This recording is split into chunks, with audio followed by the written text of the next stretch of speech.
What's up, everybody? Happy Tuesday.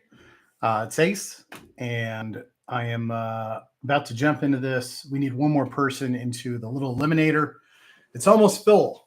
Almost full. And I don't mean almost full just this group. I mean the little eliminator itself is almost full, which is pretty awesome because there were 11,000 entries, and it's going to be completely full before we even start spring training games. That's amazing. And it also shows just how many degenerates there are out there. That we're just rolling into these eliminator groups with without even seeing any baseball happen. So I just want to give you a quick heads up here. So there's with this little eliminator, which the eliminators are my favorite competitions for MLB and NFL. Which is why the majority of my streams are eliminators. The little eliminator had 11,160 openings. It is currently at 11,021. So we are less than, what do we have, 139 openings left. So approximately about 11 more drafts. I've got a couple slow drafts going on, but for the most part, I've just been pounding out fast drafts today. We actually got to the point I jumped in a couple slow drafts yesterday, and then at a certain point last night, what's going on here? At a certain point last night, all the slow drafts were closed. So everything went fast draft. I've been fast drafting today. I think this is my 6th draft today. So I think that's overkill, personally. We're just waiting for one more person to join the draft, and then we can fire this off. But if you're catching this on the replay, I apologize for the delay here. The challenge is you either start a little early or you start a little late. And since I was actually going to jump in the last one, but by the time I was going to be able to get YouTube all set up, it would have been in the second or third round already. So we're going to start a little late. We needed 5 people about 5 minutes ago, and I went live 2.5 minutes ago, and we only needed one person, and we still need one person. So as soon as that person clicks to see how many people are in the group, we're on. They kind of get trapped. So if you're just jumping in, I apologize. There is a little delay. I didn't create an agenda for today. I guess we could talk about, well, everything I was going to talk about goes out the window right now because we did fill. So probably this is possibly my last draft. Probably not. My boy Zuby got the number 1 slot. Let me screen share here. I was just waiting for us to go live so we could screen share. So my boy Zuby got the first pick. I'm 7th. I mean, at this point, I mean, you do enough of these. Like I see Samuelson all the time. I see Hockey Hooligan all the time. I see Glitch. I see Yankees Fan. I see those guys on a pretty regular basis in here. I have no idea who they are. I do know who Zuby is, but that's it. So picking 7th, I'll probably be looking at Tucker, Corbin Carroll, or Ellie De La Cruz.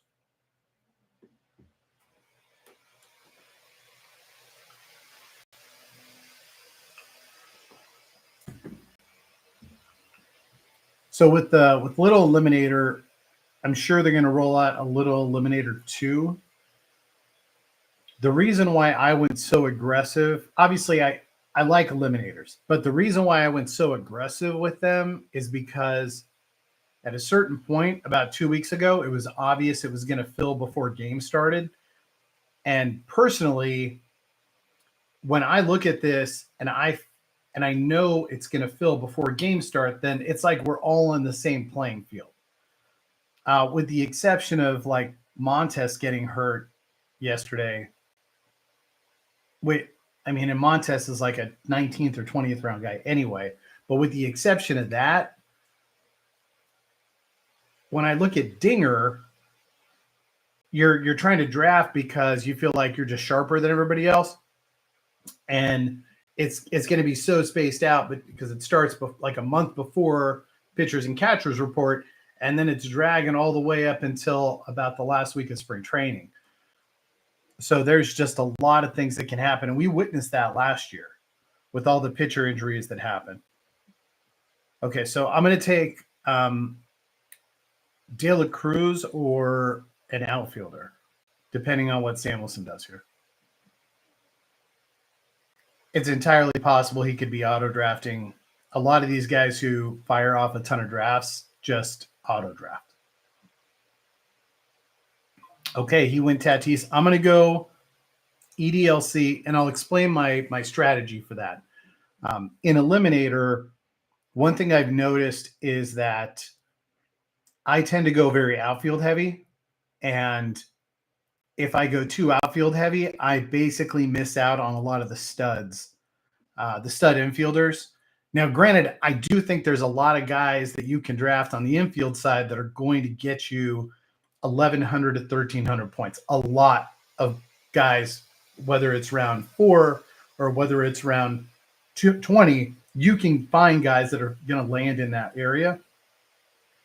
The difference is, I felt like I wasn't getting enough top-heavy infielders. But how do you balance that properly? Because you also need to make sure you're getting enough outfielders. So, skipping on Corbin Carroll or Yordan Alvarez is obviously not ideal. I think EDLC is a special case, which is why I took EDLC right here. But for the most part, if EDLC wasn't there, I'm not going to take a Gunnar or Jose Ramirez or Mookie Betts. Not in the first round, not in the first 18 picks. Okay, so you guys can see what's happening here. Skeens went 11, so we'll see if Wild Bill goes. Okay, Wild Bill's doing his thing. He went Acuna, which I would not purposefully touch Acuna in any eliminators. Too easy to get knocked out when you're just wasting away your second round pick, since Acuna is going to be gone at least, I believe they said at least a month. And when they come back, they're going to take their time with him. And he's already come out and said he's not going to run a lot this year. He's going to try to take it easy on the leg. Okay, so I'm going to be in line for one of these outfielders, which is why I selected De La Cruz. Who's also there is Vladdy. And, Vladdy's definitely been on the rise lately. I like Vladdy. I think everybody likes Vladdy. I think he's going to have a nice season. Obviously, we'll see how he handles the pressure.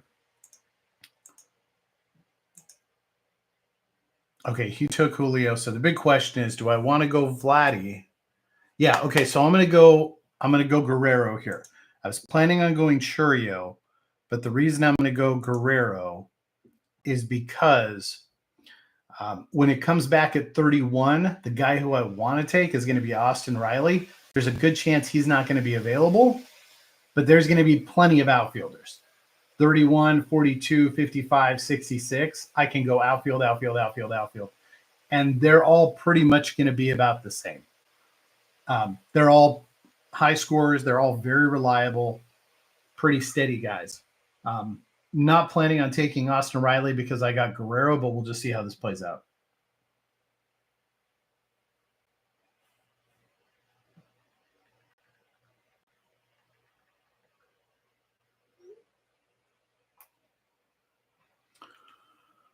All right, let me check in with you guys real quick. So I know the majority of the viewership is basically just turn this on background noise, and I'm totally okay with that. The only challenge is I feel this pressure to fill dead air, and that is not ideal. Because this is not a radio show. This is not a podcast. I am literally just streaming what's going on with the Eliminator drafts. So for those of you watching, you can kind of see how the flow of these things goes. And you can go ahead and make your adjustments accordingly. in terms of like, okay, here's what I would pick. And ideally, this is a good tool for you if you're a drafter, especially if you're a novice drafter, to be able to kind of see the flow of the draft and get an idea of, okay, it looks like these guys are just going a little early. I can wait on this, which typically the only way you're able to do that without a stream is to continuously draft and draft and draft and draft, which is what I do. Okay, so I am faced with the opportunity here to take Bryce Harper or Austin Riley, or I can just switch over and go outfield. Anthony Santander's there. Hap is there. Ian Happ. I'm actually going to go Austin Riley. If Teo or Rooker would have been there, I would have gone outfield. But I do expect Anthony Santander to have a drop. And so two things. I expect Santander to have a drop, and he's going to kind of fall back into that 25 to 35 home run range. We'll kind of see how the RBIs go. We'll see what Toronto does now with Vlad not coming to agreement on an extension. If Toronto says, okay, forget it, let's move him. Let's get what we can for him right now. We kind of have to see how that's going to play out. So, and the challenge with that situation with Vlad in Toronto is Vlad's a little salty about how things went. And I understand why he is, because the Blue Jays tried to sign Ohtani for a ton of money. He said no. They tried to sign Soto for a ton of money. He said no. So Vlad is sitting here thinking, you have the money. Like, you have my money. Just pay me. And the Blue Jays are saying no. And that's got to be really frustrating. They're saying, we'll pay you, but we're not going to pay you like that. And in all fairness, Vladdy is not Soto. He's not Ohtani. But I believe he came out and said, look, if you offered Soto 12 to 15 years and you were willing to do annual value of something like Bregman, then why can't we just do that? So he's not asking for Soto length and Soto money, but he's asking for Soto length and Bregman money, which, by the way, I think we can all agree that $40 million for Alex Bregman is just absurd. But I just don't see how they couldn't get a deal done for Vladdy. So you kind of have to cut bait at some point. Okay, so I'm going to go, ideally, Brian Reynolds right here, since all my usual suspects on the outfield got picked. Marte is still there. From the infield stand, okay, there goes Marte, perfect. So I'm going to go Brian Reynolds. He's my first outfielder. I don't love it, but that's okay. We're going to actually, for those of you who've watched any of my streams, you know that I do not like drafting in the middle. Basically, like 5 through 8, I do not love. So we're trying a little bit of a different approach here with the middle, which is, especially on the back end of the middle, we're going to go infield heavy first, and then outfield. Now, if Julio had dropped to me at 18, it's possible I would have gone Julio instead of going Vladdy, but that didn't happen. So I went Brian Reynolds. When it comes back around, I'll grab another outfielder. Probably going to end up being Suzuki. I would prefer it to be somebody like a Rosarena, but we'll see how that plays out. I'm going to cue a few guys right now, like Machado, some guys who just aren't going to be there. Michael Harris, Riley Green, Dolis Garcia, Lawrence Butler, a Rosarena, Suzuki. And if none of those guys are there, I will take a pitcher, because we're going to run into that run of stud pitchers, the Gilbert, Crochet, Burns, Cole, Reagans. So I'm going to cue those guys up too. So I'm 8 picks away and I've got 9 guys queued. That's the way it's going to play out. My first option is going to be outfield. We'll just have to see who comes back to us, right? So anyway, like I was saying, I know most of you that watch the stream are basically just you're tuning it in, and it's kind of background noise for you, and I appreciate that. But fortunately, but unfortunately, I don't prepare an agenda for these streams because the content is what's happening live in front of me, as opposed to if we're watching and we're talking about the Vladdy situation like we were right now. If we're talking about the Bregman situation and the drama in Boston and how Devers doesn't want to move off the third base, like, those are things. Hey, Taylor, what's going on, man? Great to see you. Yeah, I was just explaining on the stream that in Eliminator, when I'm in the middle, I hate drafting those middle spots. So, oh my gosh, hold on.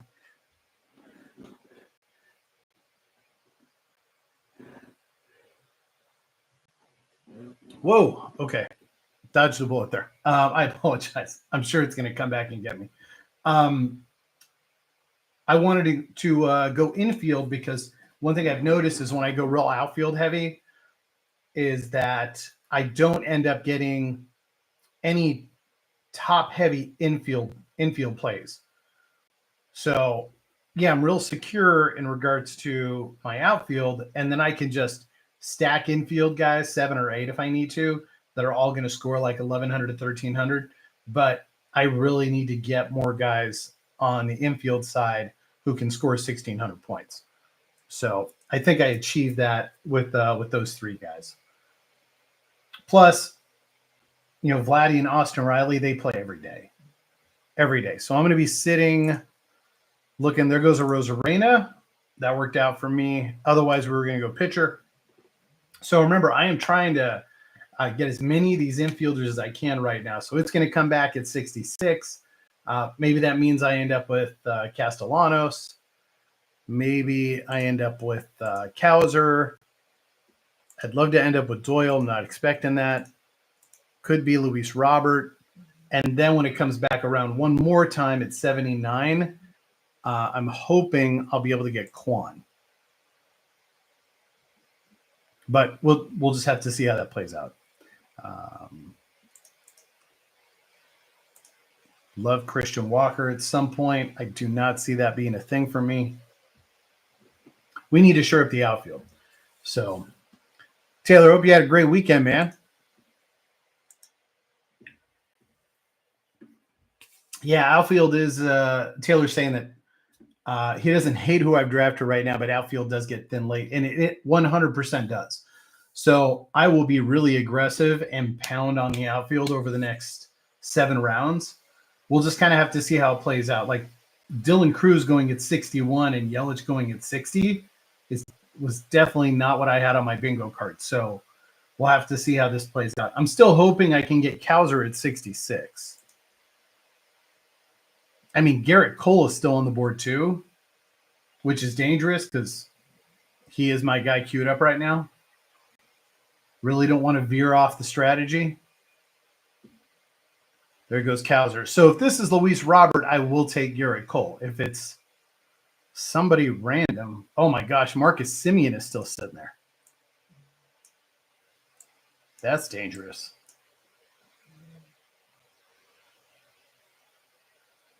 Hockey hooligan. Profar? What? Okay. As a guy who's watched a lot of Jerks and Profar, and Profar's great. Absolutely great. Okay, I'm going to take Luis Robert here. Tempted to take Cole, really tempted to take Semien, but I need to boost up those outfielders. This is probably going to be one of those drafts where I take 7 outfielders. It was really hard not to take Garrett Cole right there. Really hard.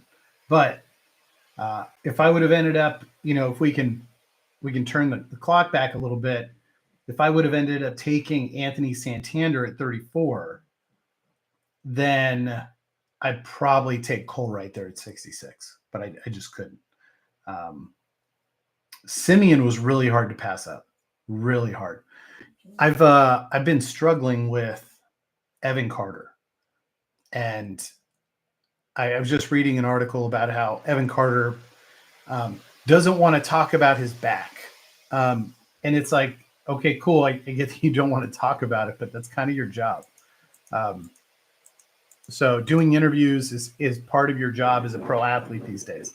So we need to know what's going on, and not just because we're nosy, but from my standpoint, and if you're watching this, probably your standpoint, because we're actually gambling on it. So we do need to know how balky your back is.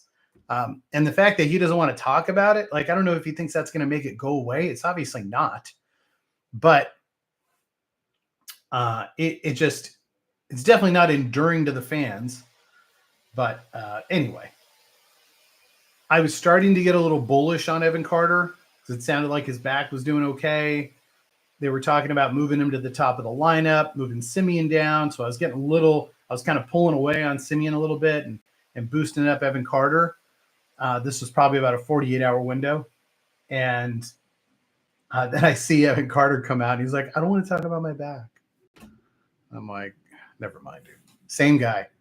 I can't trust him. Can't trust his back. He's got a balky back. So because of that, I kind of boost up on Simeon a little bit because Simeon is one of those guys who does play every day in an eliminator. That's super important. Okay, so we're sitting at 79. I've got Quan queued up. There goes Quan. I'm probably going to go Taylor Ward. Yeah, I'm definitely, unless Samuelson snipes me right here, I'm definitely going to go Taylor Ward. I don't want Adames. I do like Vientos, but I only like Vientos if I get him late. I do like Abrams, but if I wanted Abrams, I probably just would have got Simeon. What's going on here? Is he going to end up with Adames? No, he probably has his projections set up right. Okay, so I'm going to take Taylor Ward here. I don't love it, but I need my fourth outfielder. So what are you going to do? Now, after Taylor Ward, now we still, well, there goes Jason. In my opinion, after Taylor Ward, there's a big drop off. So I normally don't look at another outfielder until about pick 125. So for me in this draft, that's going to be pick 127, and that's likely to be JJ Bleday or Kerry Carpenter. So for me, it's going to come back at 90. I'm going to be looking at another infielder. Saw Lane Thomas today. I didn't say hi, but I did see Lane Thomas. I live really close to the ballpark, so I went by and I was checking out the Guardians were just running. They were just running fielding drills, so I did not hang out very long. You can only watch a guy hit the cutoff man so many times. But I did see Lane Thomas, and for a split second, he yelled in my head, "Are you going to start hitting right-handed pitching this year?" Obviously, not a fair question to ask him, but I'm not necessarily trying to go to spring training so I can heckle guys either. Okay, we're at 90. There goes Kirby. I did have Kirby queued up. I'm going to go with Casas here. So here's the interesting thing with Casas. We don't know exactly what they're going to do with Bregman, because initially it was like, well, Bregman will play second base, and then people started talking about the fact that Devers isn't actually very good at third base, and combine that with the fact that he doesn't really carry his weight very well, especially at third base. So now Devers is kind of throwing a bit of a tantrum. I don't know why he doesn't just want to be the new David Ortiz and just DH, but he really wants to stay at third base, which is going to be great until he makes a couple errors, and then people start coming down on him, and they end up moving, just moving Bregman over to third and moving Devers to DH. But they have Yoshi at DH right now, who's definitely not a DH. He does not hit the way it was intended when he signed, which does happen with guys overseas from Japan and Korea. It does happen sometimes, but they also he's negative trade value. So it's not like they can just dump him without having to send a bunch of money or send prospects, which really opens up the door for Casas. Like a Casas Dylan Cease trade would make a lot of sense. But if the Padres did that, they would likely also want the Red Sox to take on Cronenworth. Cronenworth doesn't have a terrible deal, but he is underwater a little bit. So we'll kind of see how that plays out, because then if they traded Casas, then they could just move Devers over to first. That would solve some things, right? Okay, coming up on my pick here, I would like an infielder. I really like Tovar. I'm also open to Zach Gallen, who's already drafted, so that's not going to be a thing.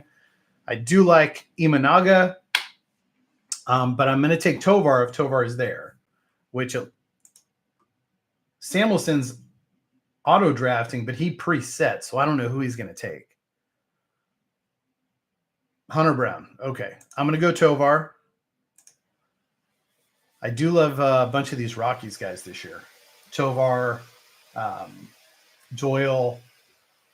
I think McMahon is obviously super streaky guy, but at the end of the day, you know how many points he's going to give you. Talia could be really interesting if he can just play every day. I haven't gone out on a limb and taken like Estrada. I'm not there yet, but potentially in Dinger. I could see myself doing that. So we'll just have to see how it plays out. Yeah, Taylor, 100% agree. Profar is only good in San Diego. Only. He just, I don't know if it's the Mexican food. I don't know. I just, maybe it's living in Coronado. I don't know what it is, but I do know that whenever he leaves, he's terrible. And if you can't go to Colorado and hit, something is very, very wrong. And last year, Profar was absolutely amazing first half of the year, right? Absolutely out of his mind. He was the guy who we all expected to see like 10 years earlier when he was the number one prospect in baseball. And then he came back from the All-Star game and whoosh, all of a sudden he wasn't even hitting his weight for almost 2 months. Kicked it up a little bit in September, but even though he's going to Atlanta, and I know people are pretty hyped about like, hey, he's going to be in Atlanta, he's going to have all these opportunities, blah, blah, blah. No, he's not going to hit.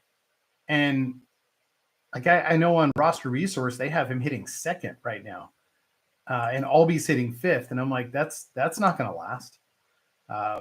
Harris is going to end up hitting leadoff. Albies is going to hit second. And then they'll probably hit Riley and Olsen. Got to figure out Riley, Olsen, Ozuna. But, at least until Albies gets hurt. But by then, Acuna should be back. So we'll see how that all plays out. Okay, what do we need here? Adley is my dude. If he's there, he is. Okay, so now I'm in a little bit of a challenge. If you hadn't noticed, I have not taken a single pitcher yet. But I have taken 6 very high-quality infielders. I have 4 outfielders who I like that I don't love, but I like, and I have 0 pitching. My next pick is at 127, and for those of you guys who are watching when I said that, when 127 comes around, I'll be targeting Bleday and Carpenter. I like Carpenter from an upside standpoint, but Bleday is going to play every day. And he just got picked at 117. Okay, so Carpenter is going to be my dude if he's there. That kind of makes things a little easier for me. And I'm going to start queuing up pitchers like crazy. So Gossman, Miller, Gray, Bibby. One of those guys or Carpenter should be on the board when it comes back. Excuse me. Yeah, I love Bleday. I know we talked about Bleday. Taylor, we talked about him. I like Blade, and I think you get those athletics guys like Blade and Geloff, who are a little underrated right now on the board. The drafts are definitely getting sharper, though. They're definitely getting sharper. I'm not getting the value I was getting a week ago.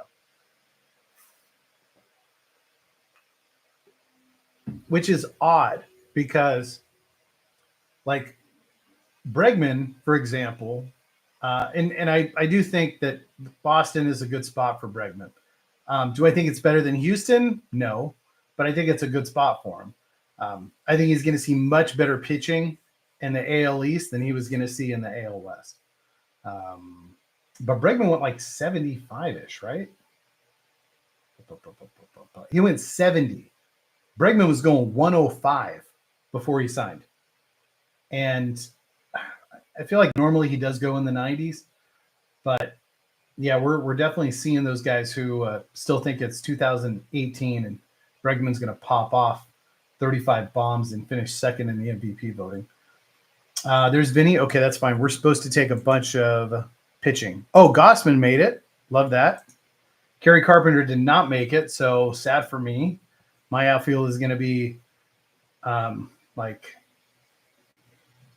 toothpicks, dental floss, and duct tape. All right. Lawrence Butler. Yeah, I feel like Butler does get drafted a little too early.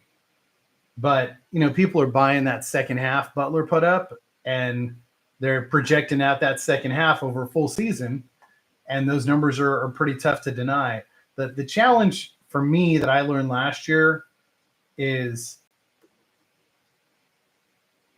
it's really tough when you're taking James Wood at 29, because when you're using your third round pick, you need that guy to score 1,400 to 1,500 points.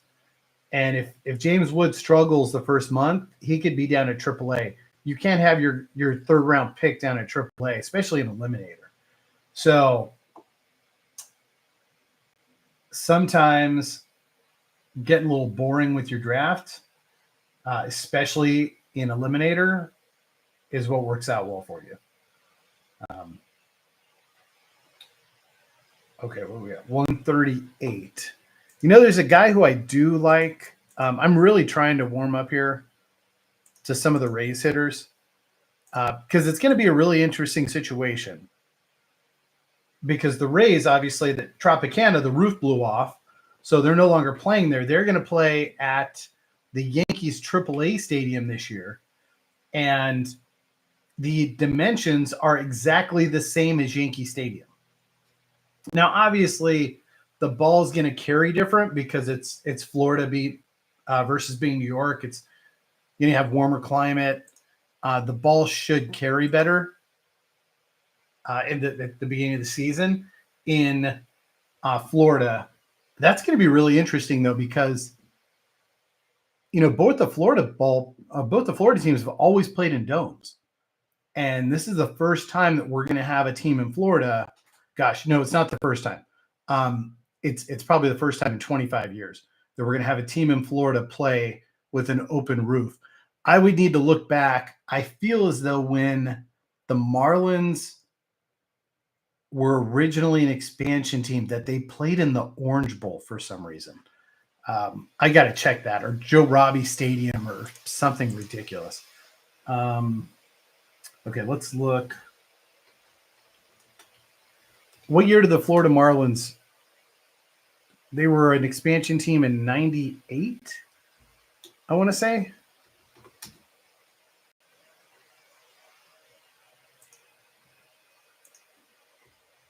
'93, thank you. Yeah, so what's now Hard Rock? We got to find out how many years they played and see what kind of numbers they put up, because I'm really curious how a team in Florida is going to play with the open roof. So point being, and I'll dig into this stuff a little later, but point being, I'm trying to warm up to some of these race hitters. And I think not an eliminator, but I think Brandon Lowe in Dinger could be interesting. Now I looked at a spray chart on Baseball Savant, and it didn't necessarily seem like he was going to benefit a lot from it. Sorry, hold on. Give me a second. I need to think. Okay, Josh Lowe was taken at 141. He was the next guy I was going to talk about. Ronaldo Lopez, Kikuchi, Gil. Let me just queue up a few guys for this next pick. I was going to look at Josh Lowe at this pick of 151.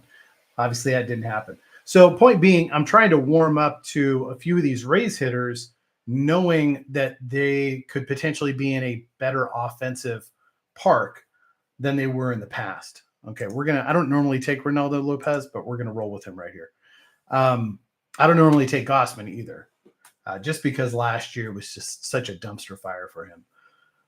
I didn't realize Gausman was only 34. For some reason, I thought he was more like 37, but I was reading about how he came into camp a little heavy on purpose, and it said he was 34. And I was like, okay, I feel like he's been in the league forever. So Yandy Diaz just got picked. Getting back on topic, right? Because we're talking about the Rays and playing in that AAA ballpark. I don't know that Yandy Diaz is a guy who really elevates, so I don't know that he benefits a lot. Plus, I feel like Yandy Diaz is like 35 going on 45. So we need to dig in on that though, because we got to find out what guys look like in.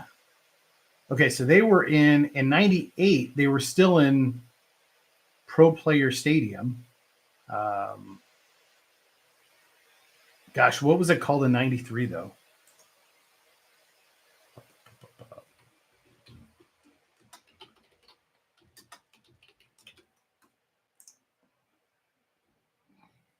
I think I said 98. I forgot the Marlins and the Rockies came in at the same time. For some reason, I was thinking about when the Diamondbacks came in. Okay, so in 93, it was Joe Robbie Stadium. That's how old I am. But great job, Taylor, on the 93. We're going to go another pitcher here, by the way. I kind of do want to go outfield. Let me look real quick. Yeah, okay, we're going to go outfield right here, because obviously my outfield's a little thin, so we're going to go TJ Friedel, and then when it comes back at 175, I'm going to grab Brendan Donovan. So I'm drafting him up a little early, but at the same time, I just want to get it done. And then I'll look up 186 is probably going to end up like pitcher, maybe a pitcher at 210, or an outfielder. And then 223 will be outfielder or pitcher. We're done on infield, by the way. I've already shut infield down. We're not even looking.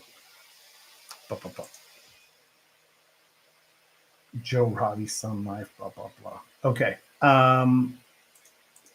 So I remember that team was absolute garbage in 93 because it was an expansion team. Oh my gosh, Nigel Wilson, hilarious. Trevor Hoffman, who eventually, of course, gets traded for Gary Sheffield. And he was, so I'm looking at Wikipedia, and it's breaking the whole like expansion draft down. And Trevor Hoffman was the fourth pick not the fourth pick overall, but the fourth pick for the Marlins. And then a bunch of random dudes: Brian Harvey, Jeff Conine, in the second round, Dave Weathers. Since his son is part of the rotation right now, I guess that's interesting. Chris Carpenter, wow. Looking for any other notable names, I don't see any. So I think you said, right? So they built Marlins Park in 2012. Wait, so they built Marlins Park in 2012, and then they just built this new park in like Little Cuba. I feel like they just built it in like, that couldn't have been the park they built in 2012, right? Tell me, Taylor, I need the info.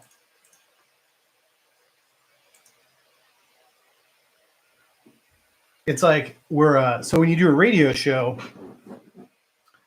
you have a guy on the other side of the glass. And nowadays, there's so many radio shows that are televised that I'm sure if you watch any of that stuff, you kind of get a better feel.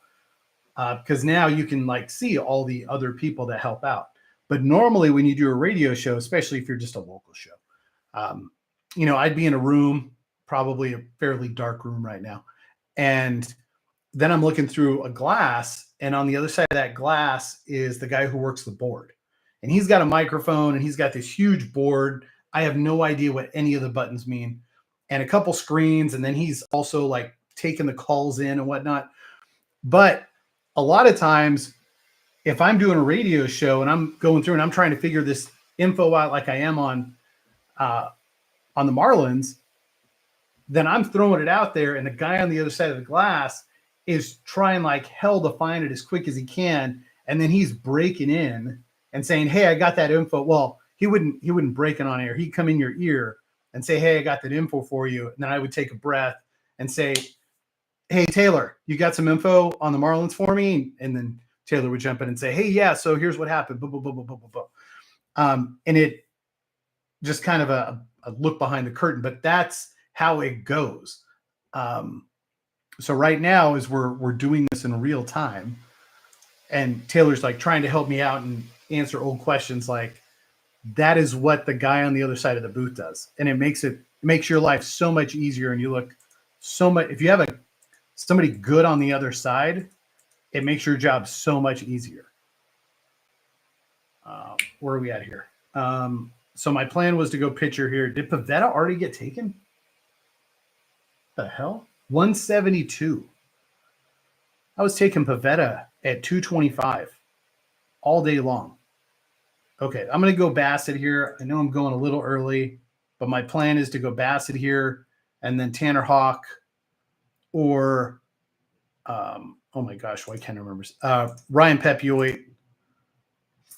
And then 210, we'll just kind of see what happens. Because ideally, here's what would happen. It'll come back. I can get Tanner Hawk.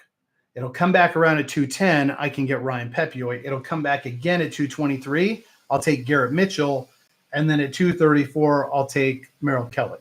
That is ideally how this would all play out. It's not going to play out like that, though. But it would be ideal for me.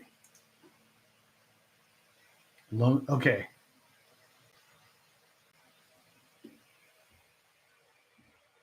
All right, so we're going to have to dig in on that, Taylor. That could be at the end of the day, the Rays don't have a lot of great offensive players. But if we can get a guy in the 19th or 20th round, like a Brandon Lowe, who may only play 115 games, we all know that, but could play 145 games and hit 35 to 40 bombs, that's a huge get late in the draft. It's not like we're going to start taking like Taylor Walls. But, a lot of guys are taking I'm not sure how that happened. What I do know is I got a notice that there was a connection issue, which has been happening with me on YouTube. So I just hit refresh and then join live, and it came back. So I don't know if there was like a dark time. Like I said, I may have to actually go back and watch this to figure it out. Oh, we're on the clock. And Saravino is going to be my guy.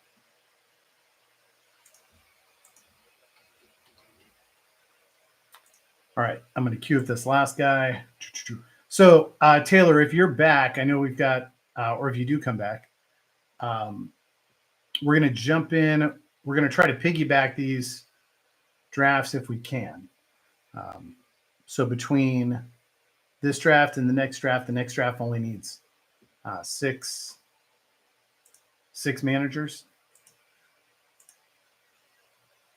Yeah, we still need 6. I don't know if I have enough to talk about.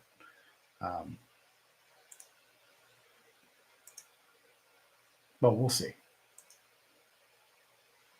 We'll see. So normally the guys I queue up here at the end, Merrill Kelly, Severino, Nestor Cortez.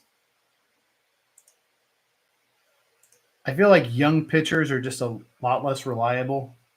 I mean, Brady Singer is there. Eric Fidei is there. Michael Wacha, Kyle Harrison, Charlie Morton.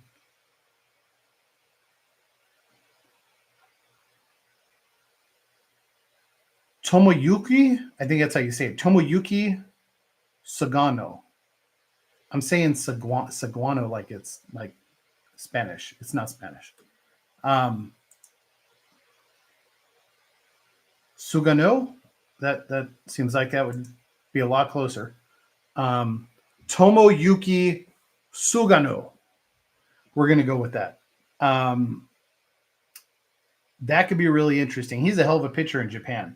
Problem is he's 35, so he's obviously not getting a ton of hype. It's going to be interesting to see how the Orioles handle him in the rotation. Obviously, he's going to be in the rotation, but they're used to only throwing once a week in Japan. So if he can handle the extra workload, in the front end of the season, it's not going to be a big deal because there's enough off days that for a couple of weeks, guys can just throw 5 days or once every 5 days. That's not a big deal. But when they start punching 6 games, 7 games, 7 games, 6 games every week, that's when things start to thin out a little bit. Okay, so that's going to wrap up this draft. Whew, I don't need these on for timing. I guess we have a minute to take a look at this draft, right? So here's the pitching. Gossman, Rodon, Ronaldo Lopez, Bassett, Evaldi, Francis, Severino. Do not love the pitching. I don't hate it, but I don't love it. Gossman was kind of banged up last year. Carlos Rodon. Ronaldo Lopez faded at the end. Bassett was banged up last year. I have a lot of bounce back candidates. Evaldi is getting kind of old. Do like Bowden Francis. I don't necessarily think Severino can do the same thing he did last year, but if he can just start every game, pitch decent, that's all I really need. I just need him to throw decent when he's got 2 starts in a week. The infield looks amazing. De La Cruz, Vladdy, Riley, Casas, Tovar, Adley Rutschman. My outfield, Reynolds, Rosarena, Luis Robert, Taylor Ward, TJ Friedel, Brendan Donovan, and Alex Verdugo. Team to be determined, TBD. All right. I didn't love it, but at the same time, I was drafting 7th, so kind of is what it is. All right, so we're at 52 minutes on the stream right now. We're waiting for 5 people in the next draft. That is definitely not ideal. Let's give us a couple minutes. I don't want to cut the stream, start a new stream. If you're watching, then you're watching on, I guess, not live, then the easiest thing for you to probably do is just drag the timeline until you see this board, this board, blank or blankish, because that's going to mean the new draft started. Otherwise, right now, we're waiting for 4 people, down to 4. And I am just going to check on the things I need to check on.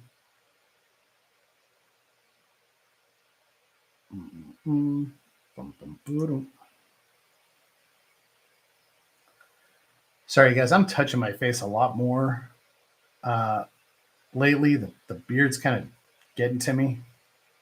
Trying to keep it fairly clean, but it is getting to me a little bit. So kind of is what it is, right? Oof. All right, I guess we have a minute right now. I'm just kind of stalling while we're waiting for 4 people. So I want to check. Let's look at I don't want to look at the 93 team. We're going to circle back on that Florida Marlins conversation. Maybe the 96 team. Let's see what that 96 team looked like. Okay. No studs. Charles Johnson. Charles Johnson was a great catcher. Okay, Gary Sheffield was on this team. So was Devon White. So was Andre Dawson. What the hell? Okay, so we're only waiting for two people, by the way. We're almost there. So I need to look up 1996 Florida Marlins, get that baseball reference page. I'm sorry, Andre Dawson was on this team? I do not remember Andre Dawson. What? Kevin Brown? Al Leiter? This team is pretty good. They finished third. Who's this? Edgar Renteria was on that team? Rob Nen closing? What? Now, if you're not old like me, then these names are going to be lost on you. Luis Castillo, he had a couple really nice seasons. I don't see Andre Dawson. I think they're messing with me here. No, Andre Dawson played 42 games. He was 41 years old. We're only waiting for one more manager here. Yep, there's Andre. He played with the Cubs till he was 37. Boston when he was 38, 39, and then Florida in 95, 96. And we filled up. We filled it up. Now we're flying, right? Oh, shit. 7th again. Really? All right. New board.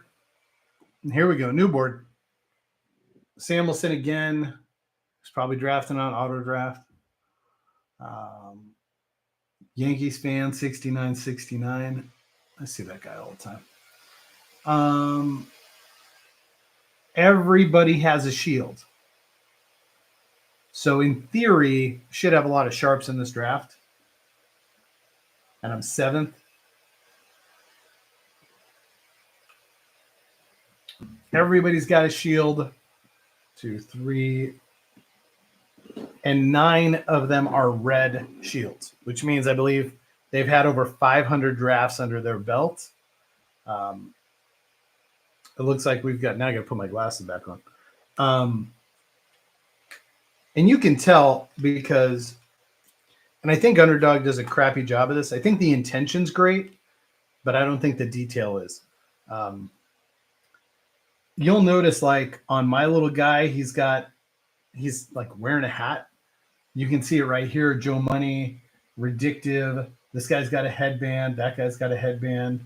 He's got a helmet. He's got a headband. He's got a G. When you win certain things, you're able to kind of like dress your character up a little bit, which is, I don't remember what I won, but I won something, so I could put the little Roman headdress thing on. Obviously, there's a couple headbands. I don't know what that means. Some of these are very narrow, like daily competition type things. A bunch of them are like NBA, which I don't play NBA daily. I played a couple best balls, but I don't follow close enough to make it worth it. Okay, here we are. So we're in the same position we were last draft. So unfortunately, we're just doing back-to-back 7ths.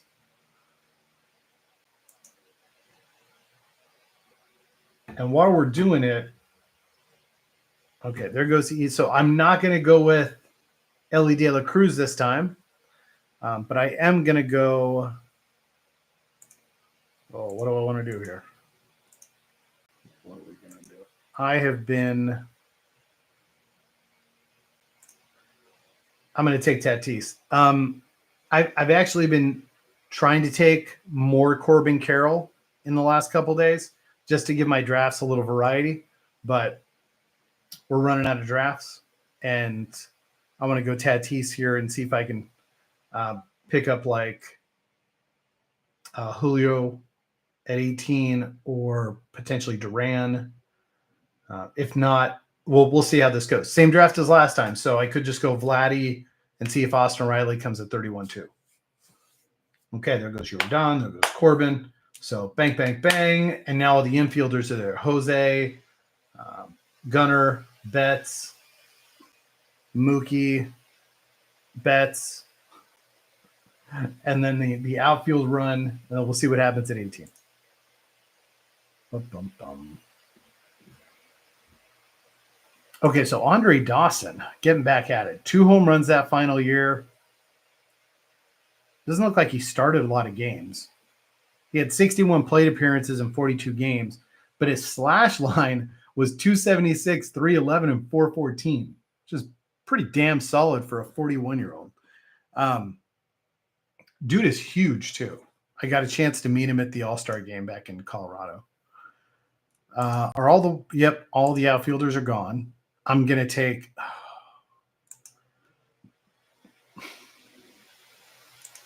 Okay, I normally don't take Lindor.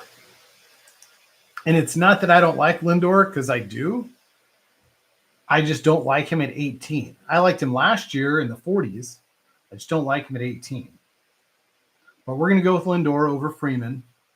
We'll just get a little bit of variety here. Yeah, so I met Andre at the All-Star game, and he came up and he was so nice. We had a pop-up. It's when I owned Aced Out, and we had the MLB players headwear. And he came up and he was asking me questions about it, and he was just very professional, very cordial. And I can't remember how we got on the topic, but I said something to the effect of, "I know who you are," and he started laughing, and I said, "I Mr. Dawson." I introduced myself. My name's Steve Atberg. And he was a tad surprised I knew who he was. But I think he was probably a little more surprised by the tact I took. I was like, "I know who you are." And I introduced myself, and he was so cool. And I was like, "I used to love watching you play with the Cubs." And his swing was so violent. But the Hawk, he was a great ball player. So anyway, I didn't know he was on this Marlins team. Sheffield, talk about a guy with the violent swing, also on this team. So Sheffield played 161 games. Let's look at his road and home splits. I'm assuming he put up pretty big numbers this year. This is 96, right? 96. He hit 42 home runs and had 120 RBIs, finished 6th in the MVP ballot. I'd say that's a hell of a year. I might have been getting a little help. Maybe. Okay, at home. Okay, so this is what's important, right? His OPS at home was 1.156. His OPS on the road was 1.032. That's what I wanted to know. I'm going to check another couple guys, but let's make sure we line up our pick here. Austin Riley is still going to be there. Okay, so we may have the Austin Riley or Anthony Santander conversation again here. For me, that's going to be Austin Riley again.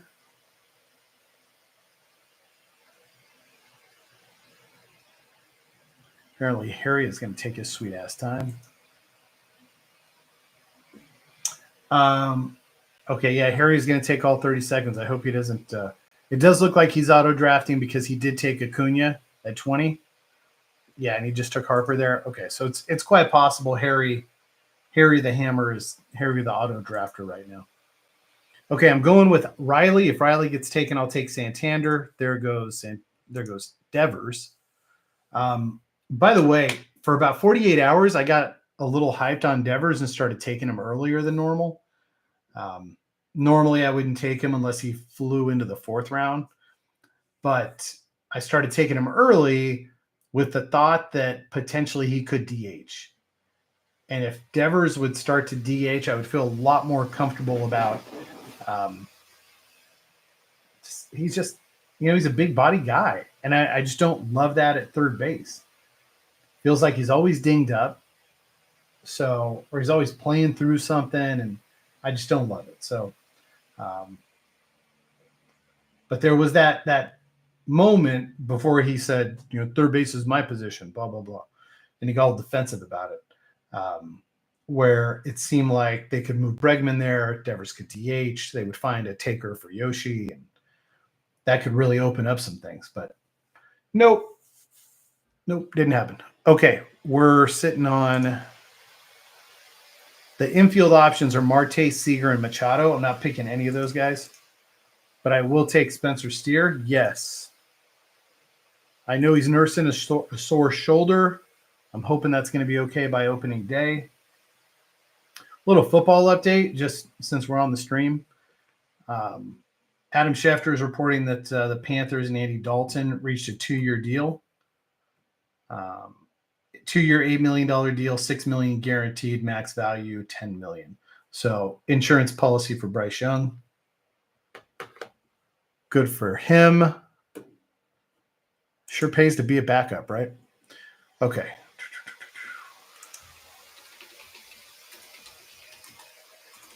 Make sure I can spell here. I'm trying to. There we go. Welcome in. So if you're just jumping in, you'll probably notice we're in the second hour of the stream right now. First draft was a little eliminator, $5 draft. I draft 7th. I got the 7th position. We were able to jump into a second draft, and it filled up so quickly that it made sense just to keep rolling the stream. And unfortunately, I am 7th again, but we're off to a slightly different start. So instead of Ellie De La Cruz, I have Tatis, and I still went infield. Vladdy got taken ahead of me, so I went Lindor, still got Riley, and now we're trying to kind of piece this together as we go through. So do take notice, we've got 12 Shields drafting right now. Does look like we have at least one auto drafter, but we do have 12 Shields drafting. So very seasoned underdog players. Oof, only a Rosarina is going to be sitting there. Probably not sitting there. He's sitting there right now. Suzuki's there right now.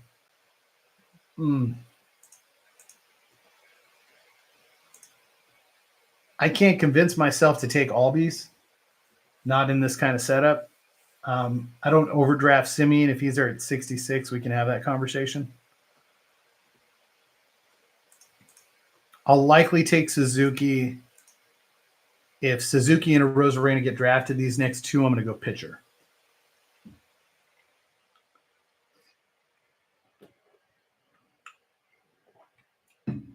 Although I don't love a Rosarena playing in Seattle, I do feel like when you look at his numbers, he scored on average 1,300 points over the last 4 seasons, and that's hard to deny.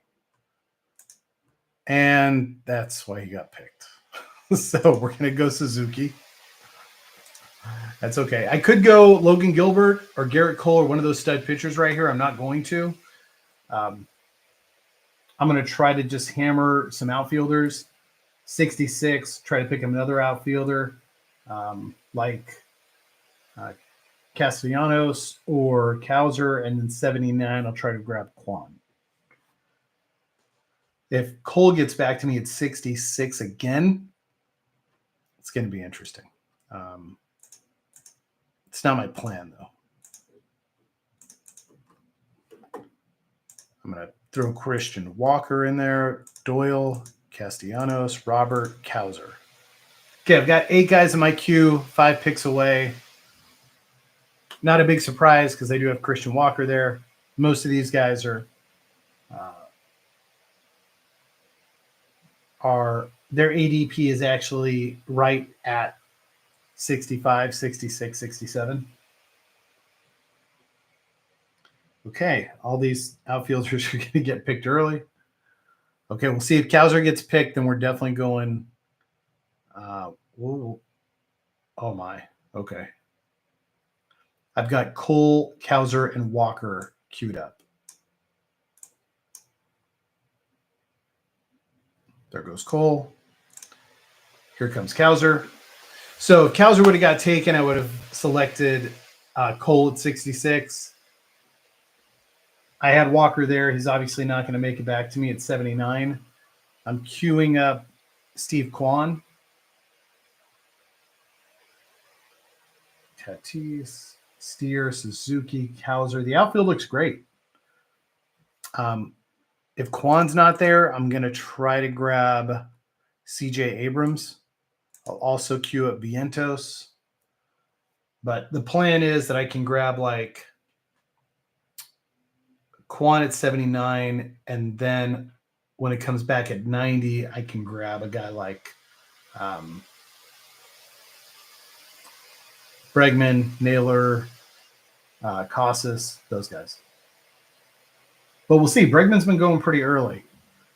I do not have, ever since the signing, I do not have a lot of Bregman. That's for sure. But the outfield looks good so far. Tatis, Steer, Suzuki, Cowser. The infield looks solid with Lindor and Riley. We've got a lot of value infield coming up. And then we're just, the back half of the draft is just going to be pitcher, pitcher, pitcher, pitcher, pitcher, pitcher, pitcher. That's what it's going to look like. Now, I do have a couple drafts that are much more pitcher heavy on the front end. But for the most part, there's a lot of value on the pitchers, and pitchers typically aren't going to carry you. But I mean, if you can get one of those studs, that kind of block of Crochet, Gilbert, Cole, Burns, Raggins, if you can grab one of those guys before like pick 65, in between, I'd say like 55 and 65. Ideally, I try to grab both. I should say both. I try to grab two of them if I'm going to do it, because just having one rando stud pitcher and then not drafting another pitcher for 40 to 50 picks is, I don't think it's a great strategy. But when value drops to you, what are you going to do? Okay, so we're at 79. Jason just went early. Still looking at Kwan. Still my guy. Dylan Cruz is still on the board. I'd say there's a good chance Kwan gets to me at 79. I like Kwan in this format because he's going to set that floor. He's going to set a high floor for me. He's not a guy who's going to come out and score 80 points in a week per se, but he's a guy who's going to set a solid floor every week. So ideally, he never scores because you have three other guys that are scoring above him, but he at least is kind of like your safety net. I feel like guys like Kwan are that. Luis Arias, if you can get him around 160, he's kind of one of those guys too. There goes Bregman at 78. He's obviously not going to be coming around to pick 90. I will take Kwan right here. Excuse me. And keep in mind, if this was a dinger draft, then I'm likely to take Cruz over Kwan. Not that I'm huge on taking young guys, especially this early, but just to kind of give you an idea, I'm going for guys with much more upside. The Eliminator, you're trying to find a blend of consistency and upside. Okay, Abrams went, Vientos went, so I'm looking at like Naylor or Casas. I'm actually going to queue up Taylor Ward. No, I'm not. He just got drafted. Okay, Naylor or Casas. I'll grab an outfielder later. Not worried about that right now. We do need to start looking at pitching. So Logan Webb, Imanaga's been falling. Hunter Green, Galen, Zach Gallen, Castillo, Peralta. I feel like a lot of people are down on Gallen, but I think he's great. What are we looking at for infield here? So Naylor and Casas are there. Not going to get both.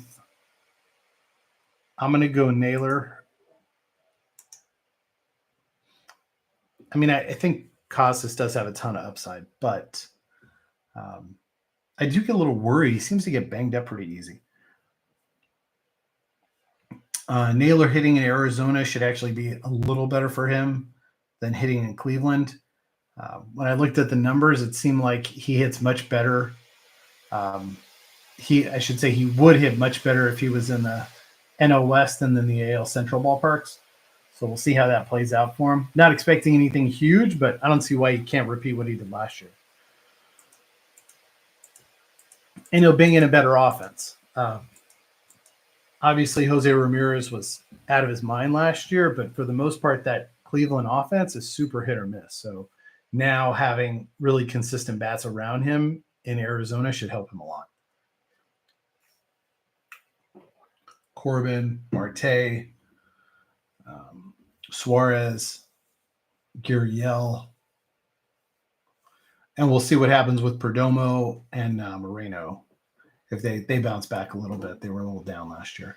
We have not seen Perdomo really get drafted much. Okay. I'm circling back around here on the Marlins. I'm looking at the 96 Marlins team, and what I'm trying to figure out is if these guys were able to hit better at home than on the road, being outdoors in Florida, because the Rays are going to be playing outdoors this year. Curious if we saw that. So, wow, Conine, big difference. Conine hit, his OPS was 913 at home. His away OPS was 778. Huge difference. They don't have a ton of offensive guys. I was trying to pull some power guys up. Dang, Pendleton only hit 251 that year. Remember when Pendleton was on the Braves and he would just rake. Okay, let me look at 97. 97, Marlins won the World Series. Wow, Kevin Brown, Charles Johnson, Alex Fernandez. Oh my gosh. Moises Alou, Sheffield. Bobby Bonilla was on this team. Levon Hernandez, Conine, Devin White. Cubs manager Craig Counsell, Al Leiter. A lot of Hall of Good players in here. Okay, we're 2 picks away. Should probably figure out what we're doing here. We've only got 3 infielders. I do have 2 pitchers queued. Really like to grab Tofar and Adley if I can. People have been going a little nuts with Westberg. So I would like to take Gallen, but I'm probably going to end up taking Tovar.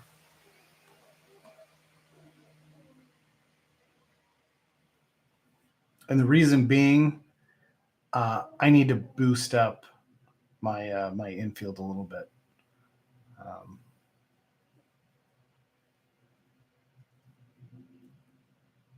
I'm torn, very torn on this. I'm going to go Tovar though. Then, and just so you understand the thought process here. So the reason why I was thinking about Gallen there is at 114, I'm probably going to end up taking Adley or Westberg. And then at 127, I'm kind of hoping to take like Vinny or Royce or Paredes. In a perfect world, I would have taken Gallen, then I would have taken Rutschman, then I would have taken Vinny. And I would have ended up with 5 infielders that I really like. Plus, kind of snuck in a pitcher there that I really like. But what I was concerned about is if I took Gallen and none of those guys were there at 114, then I was going to have to reach on an infielder. And I didn't want to have to do that, knowing I was an infielder short. And what we just saw happen was Rutschman and Westberg were taken before 114. So for me, that's not great. I mean, it's fine because I took Tovar, so that worked out. But that was kind of like the mental gymnastics I was trying to do before my pick.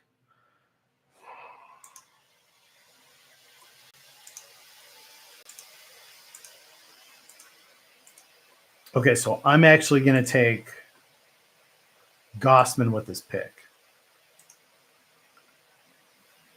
And when it comes back around at 127, I'm planning on taking one of those infielders. So if one of those infielders isn't available, then I'm just going to have to eat my shoe. But so I've queued up Vinny, Paredes, and Royce Lewis.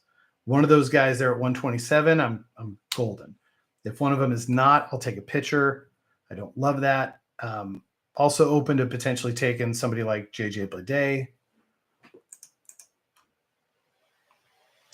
Bryce Miller, if he's there, would be a nice pick for me. Ober, Sonny Gray, Bibby. I'll still queue up Rafaela, Bleday, and Carpenter. So now you guys know what I'm working on here. So I'm starting to warm up to this idea of that ball really carrying in Florida without a roof. So I wish we had somebody in the stream I could ask right now. I'm curious.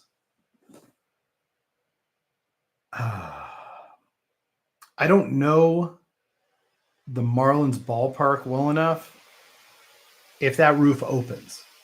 I would think it does. I don't know if I've been to the ballpark one time. The roof was closed. It was humid as all hell. So I don't know if it does or not, but I'm curious if that roof does open.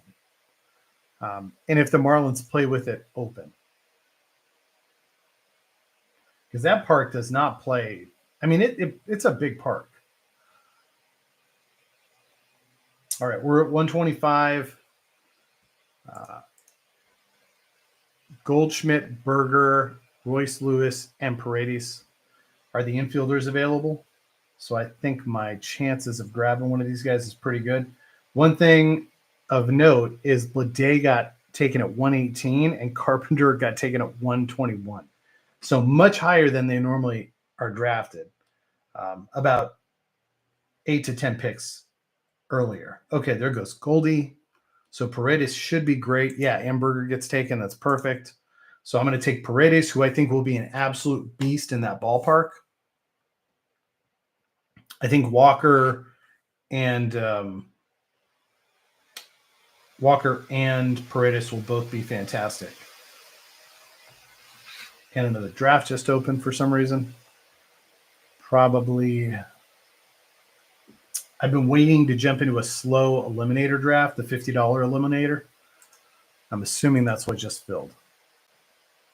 Yes, that's what just filled.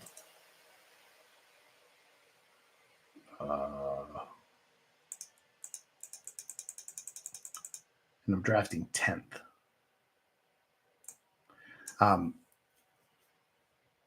think everybody's preference is the front end of the draft. For me, I'd say that the first 4 picks, then the last 4 picks, then the middle 4 picks. I'm drafting 10th, so I'm okay with that. It's better than drafting 7th like I am right now.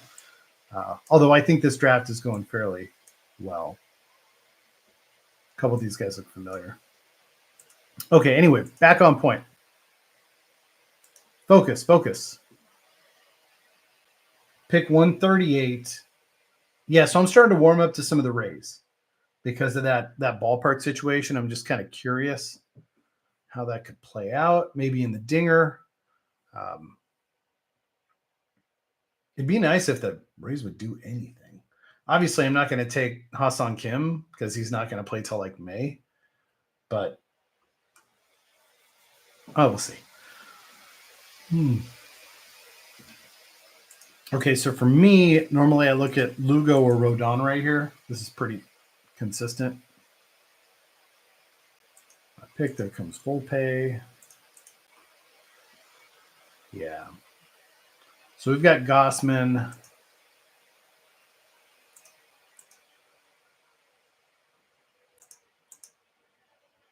Who are we going to go with? Okay, we're going with Lugo. Yeah, we'll go Lugo. Normally it's a coin flip for me between those two guys. I don't know that Lugo can repeat. I don't know that Rodon is not going to regress to his 2023 form. So it's kind of a tough call. I do take Rodon more often than not, but this time we're just going to roll with Lugo. So when it comes back at 150, keep in mind we're looking for essentially one infielder, one outfielder, and then we're going to go the rest pitchers.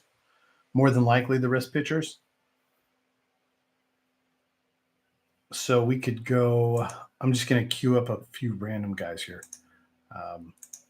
Josh Lowe, TJ Friedel, Luis Arraez.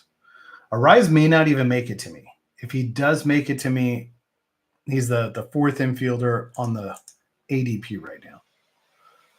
Lowe is the fourth outfielder on ADP. And then I'm going to queue up some pitchers. There's some great pitching right here. Steele, Ryan, Kikuchi.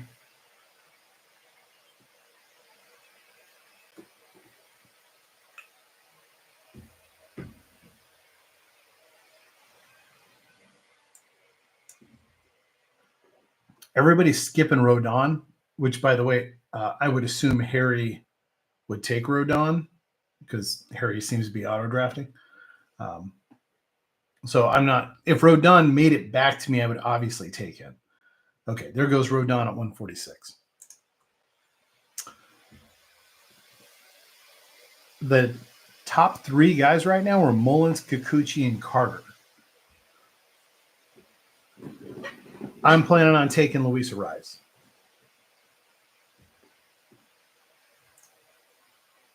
Hey, John. What's up, man? Good to see you. Thanks for punching that like button. You got to send me a message. I know you're coming out this weekend. Excuse me. But we got to, I got to know when you're coming out to Goodyear so I can work on that on my end. I will not be heading up to Peoria on Friday or Saturday. Maybe during the week, but not Friday or Saturday.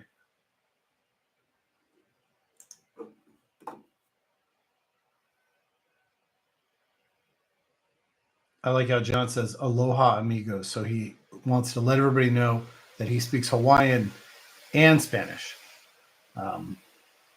He's a man of the people. Okay, there's Arraez. I'm going to grab him. He was still the fourth guy. Lowe is the next guy. But when it comes back around 162, I might take Friedel. I might roll the dice, take Friedel Donovan, grab myself a pitcher. I'm going to queue up Gil and Ronaldo, Mackenzie Gore, Arrighetti. Arrighetti, I feel like, is really interesting. You know, he threw 145 innings last year, struck out 171. He was obviously super hit or miss in his rookie season. But if he can turn that corner with that K rate, and if he throws 170 innings this year, should throw 200 strikeouts, which would be really impressive. So we'll have to kind of see how that plays out. But he could be a guy who jumps like we saw Hunter Brown jump last year. I like McKenzie. I don't know why he's not throwing 200 innings, though. Like, this should be the year McKenzie makes that jump. Okay, there goes Arrighetti. Josh Lowe is still on the board. If Lowe makes it to me at 162, I will punt and take him. When I say punt, I basically mean I'm going to punt my strategy, and I will take him. Otherwise, I'm planning on taking Mackenzie Gore.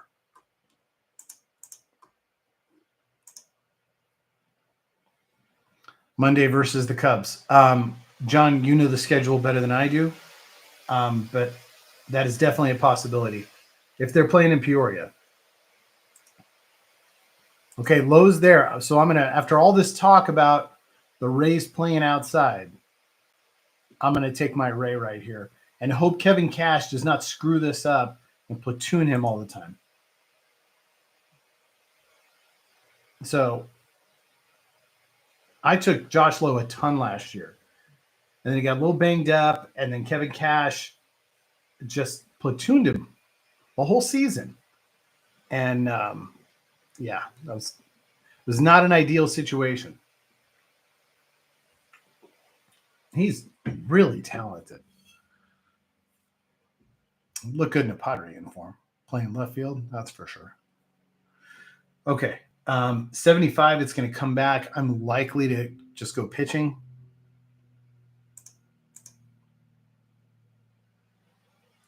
May go Brendan Donovan. Just planning on going pitching though for right now. We'll just have to see how this plays out.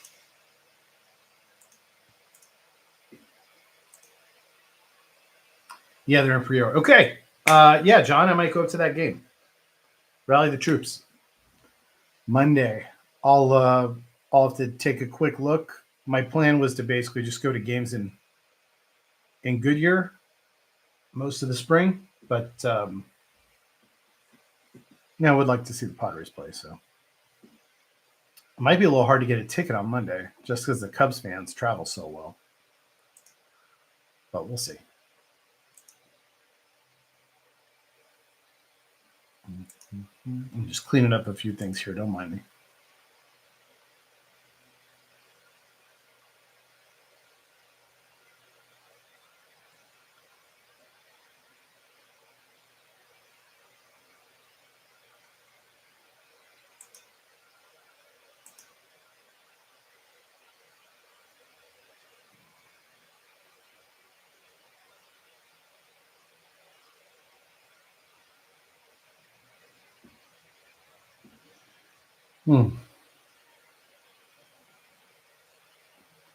Brian, woo!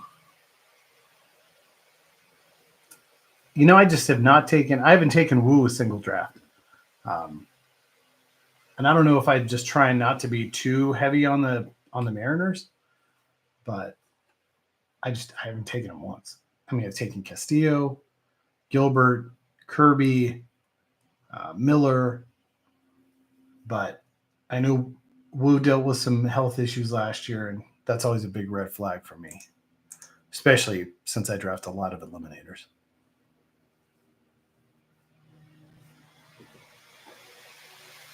Okay, so right now Donovan is there. I'm not planning on taking him. Keller and Barrios are there. I'm probably going to wait this out. Ooh. Oh, well, not going to wait on anything now. Donovan got taken. I'll take Keller. I'll look at one of those outfielders around 210 or 223. Those guys that I talk about, like McCarthy, Sanchez, Mitchell, Newtbar. We'll kind of see how that plays out. But until then, I'm going to look at pitching like Pavetta, Bassett, Hawk, Evaldi, and Pepuate. Those are my 5 target pitchers in the next 2 picks. Next 2 to 3 picks, technically.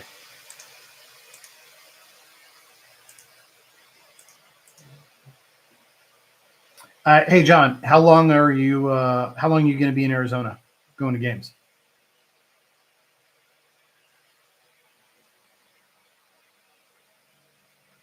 There goes Pavetta. These guys are messing with my strategy. Bassett, Hawk, Evaldi, Pepuate. And by the way, like if you're watching, you're going, how are you not taking Luzardo or Woodruff or Lodolo? It's not that I don't think those guys are great, and it's not that I don't take them in full season formats. I just don't take them. I get a little worried about health for most of these guys, like Luzardo. I don't want to wait on Brandon Woodruff. I don't know when he's going to come back. Lodolo is electric, but the guy's beat up all the time. So when it comes to Eliminator, I'm really trying to stay conservative with guys who I think can throw 150 to 180 innings. So it's going to pop up on at 186, and my response to that is going to be Chris Bassett. I'm not going to take Eflin. I think Eflin's a somewhat of an innings eater, but he's not a high K guy anyway. So I feel like Eflin, you could drop down 30 spots, 40 spots, and it wouldn't make a difference. 13 quality starts last year with Baltimore with that offense. Come on. It's not good enough. Well, there goes Geloff. 187. Friday till Monday. Okay, so John, you're going to come in town Monday, Padres, sorry, Friday, Mondays. Let me one more try. Friday, Padres, Mariners, and you're going to stay in town until Monday, Padres, Cubs.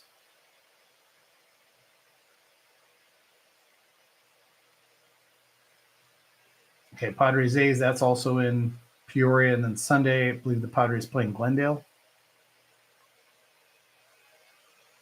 Monday,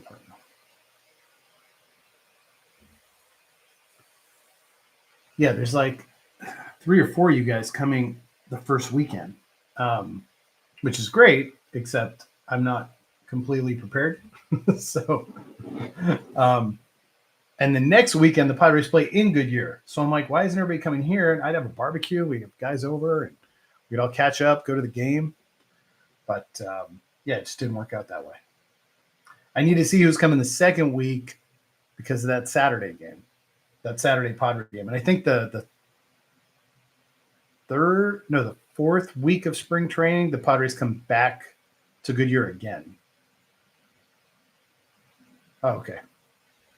Well, John, you have to let me know if you want to come to Goodyear on Sunday. I'll see if I can swing us tickets. I don't know who's playing, but I'll see if I can swing us tickets. It shouldn't be too hard. Okay. Tanner Hawk is there.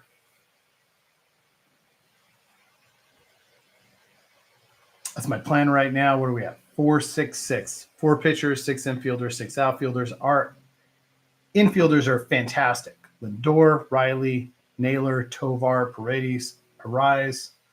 Our outfielders, Tatis, Steer, Suzuki, Kowser, Kwan, Lowe. They're great. Our pitching, Gossman, Lugo, Keller, Bassett, not terrible. And Tanner Hawk, unfortunately, Pepiot got taken early, so he's not going to be swinging back at 210. That's okay.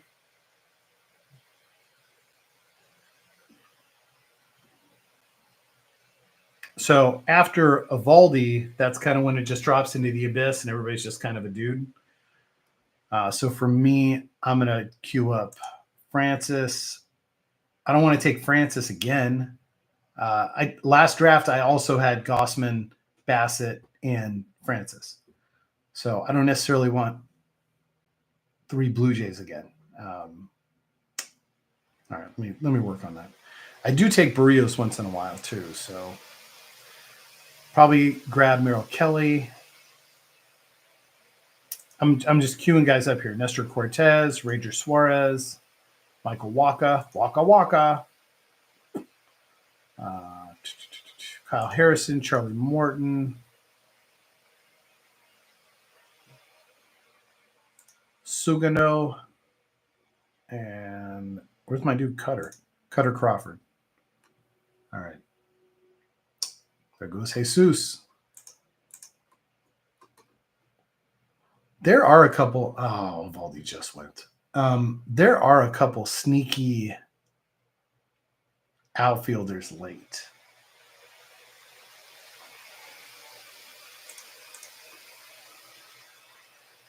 All right. I'm going to get stuck. I'm going to take Francis again. Yeah, there's a couple sneaky outfielders. I was talking about earlier how Jesus Sanchez has kind of been flying up a little higher lately. I think we're seeing that with a few guys. Garrett Mitchell just got taken at 211. You'll see some drafts. He goes all the way at 230. De La Cruz was getting drafted a lot higher until the Braves drafted Profar. He's been dropping. Adele is going to play every day. That could be really interesting. That's a nice sneaky pick late. High upside, obviously. I think a guy like Kjerstad, he got drafted at 193, could be interesting simply because Tyler O'Neill will likely go on the injured list at some point. They're going to try to play him when they can.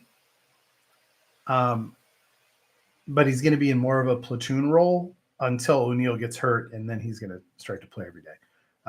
I feel like Cowser and O'Neill are going to be the only everyday guys. And I like Mullins. It's just I feel like they're going to platoon him. Yoshi is interesting. He's an everyday guy. He's got an average draft position at 237. Benintendi's at 238. Chris Bryant is at 238 in the event you really want to roll the dice and like Dinger, obviously not Eliminator. Jacob Young, ADP at 239.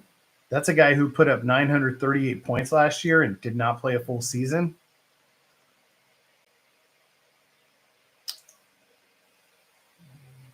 Jordan Beck is the top candidate for right field with the Rockies right now. I'm going to read this little blurb. Beck's being considered the lead candidate to begin the 2025 season as the team's starting right fielder. Patrick Sanders of the Denver Post reports. Sanders notes that the Rockies entering spring camp excited about Beck and the opportunity he has in front of him to take a step forward in 2025. Blah, blah, blah, blah, blah, blah, blah. We have some good, exciting talent coming up, said manager Bud Black. Now it's a matter of when they pop. Beck is feeling confident in his ability to land a starting job, stating, I just need to go out there and play because I know what I can do. I can hit singles, I can hit doubles, I can hit homers, I can steal bases, I can play good defense. I don't think it has to be more complicated than that. And he's right. Interesting. I'm going to have to check if Roster Resource made any changes based upon that news. They have Beck on the bench right now. Or at least they did. And now they have him in the lineup. Interesting. So they had, I think they had Goodman in the lineup before, and now they have Beck in there. So nice pivot, Jason Martinez. So I'm going to take a picture right here. Merrill Kelly was just drafted. I'm going to go ahead and take Michael Wacha. So I think Beck is sneaky. I've got 7 pitchers. I'm actually going to draft a.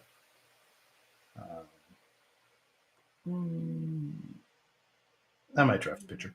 I think Beck is really interesting there at 239. Austin Hayes at 239. I'm not sure where they have him slated in the batting order, but he could definitely be a top half batting order guy. They've got him slated to hit 9th. He's not going to hit 9th. He's not going to hit below Gavin Lux. That's ridiculous. He may end up platooning. That's my only concern about Austin Hayes. And he's got to stay healthy.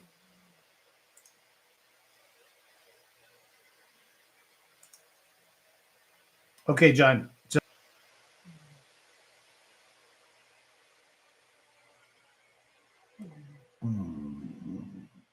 Okay.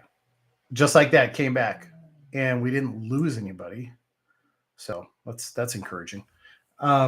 Anyway, I was just kind of running through a bunch of guys that are available. So if you do need an outfielder late, there's definitely 1,000 points out there for you. If you can pick the right guy, maybe 1,200. Am I going to go another outfielder? Or am I going to go pitcher right here?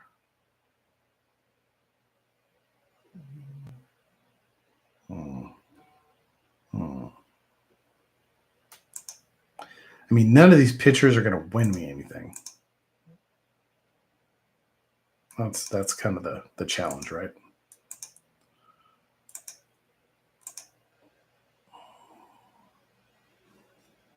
I feel like my outfield's really solid. Okay, so we're going to go with Nestor. We'll go with Nestor. That wraps it up. Our outfield looks like Tatis, Steer, Suzuki, Cowser, Kwan, and Josh Lowe. Hopefully I did not punt that pick for Lowe. Our infield is Lindor, Riley, Naylor, Tovar, Paredes, and Rise. That is a fantastic infield. And our pitching staff is Gossman, Lugo, Keller, Bassett, Hawk, Francis, Waka, Cortez. So anyway, that's going to wrap it up. Woo, what a stream. Almost 2 hours. Thanks for watching. Feel free to comment, punch the like button, all that good stuff. And I'll see if I can jump on a stream sometime tomorrow. if I do jump on the stream, we are going to be doing season-long drafts. So it's going to be a different philosophy in regards to the way I take on the draft. But anyway, thanks. I hope you guys have a great day. You can catch me on Twitter at Steve_Adler or Blue Sky at Steve Adler. Have a great day. See you guys.